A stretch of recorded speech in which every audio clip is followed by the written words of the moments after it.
Bapak, Ibu, saudara-saudari yang terkasih dalam Tuhan kita Yesus Kristus, berkah dalam.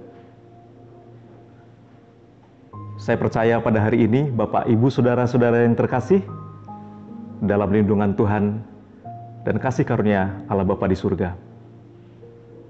Pada kesempatan ini saya akan men-sharingkan mengenai ayat yang berkesan yang diambil dari Injil Matius bab 13 ayat 31 dan 35, dan ayat yang berkesan bagi saya adalah ayat 32.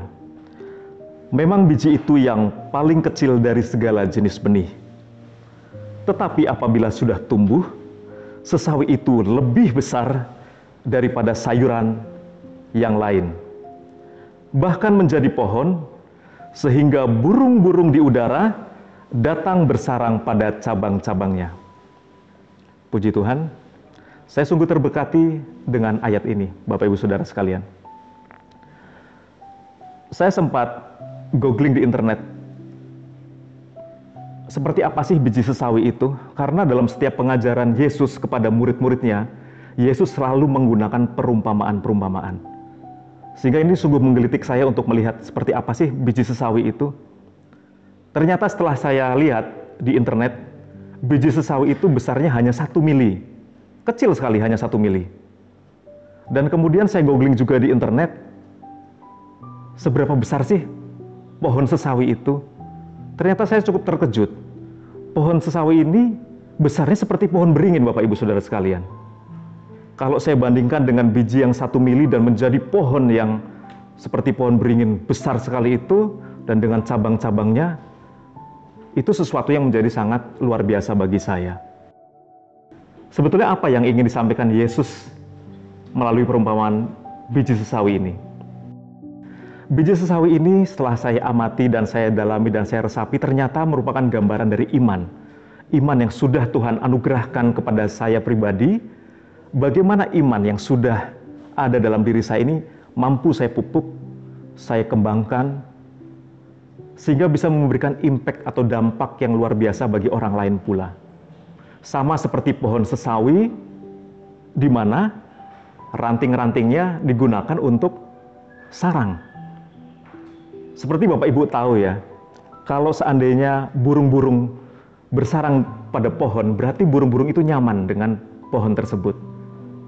Begitu pula Bapak Ibu Saudara, Tuhan Yesus ingin mengajarkan kepada saya secara pribadi, bagaimana dalam kehidupan saya bermasyarakat, dalam kehidupan saya di tempat kerja, kehidupan saya di kategorial, mungkin dalam pelayanan saya di dalam lingkup gereja, bagaimana kehadiran saya bisa sungguh-sungguh diterima, kehadiran saya sungguh-sungguh dapat dicintai oleh semua orang.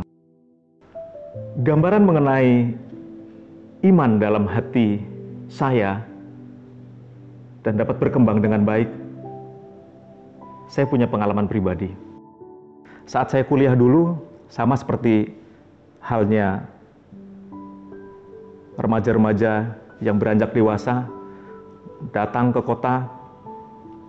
Waktu itu saya datang ke Purwokerto, saya asal dari kota Cirebon. Saya tidak membawa apa-apa, hanya membawa tas isi pakaian. Di situ saya hidup dalam rumah kos dengan teman-teman yang beraneka ragam dan dengan keluguannya masing-masing.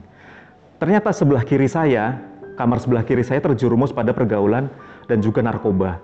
Sebelah kanan saya, puji Tuhan, akhirnya sampai pada tingkat doktoral.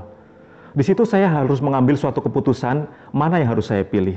Itu mungkin gambaran daripada kita harus memupuk iman saya, bagaimana saya harus memilih.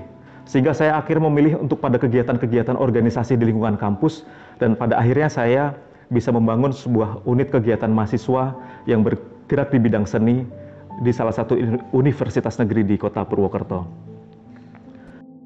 Bapak Ibu Saudara yang terkasih, saya percaya bahwa iman yang sudah ada dalam diri saya pribadi itu sungguh-sungguh Tuhan jaga. Saya ingin pada diri saya sendiri bahwa kehadiran saya juga menjadi berkat bagi orang lain. Kehadiran saya menjadi dicintai. Mungkin menjadi refleksi bagi saya, apakah kehadiran saya membuat orang lain itu tidak nyaman?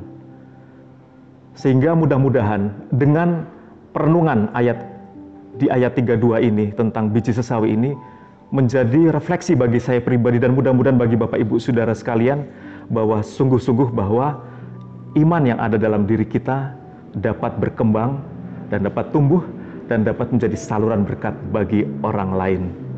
Bapak Ibu Saudara yang terkasih dalam Tuhan kita Yesus Kristus, terima kasih.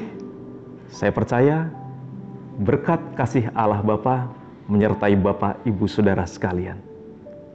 Berkah dalam.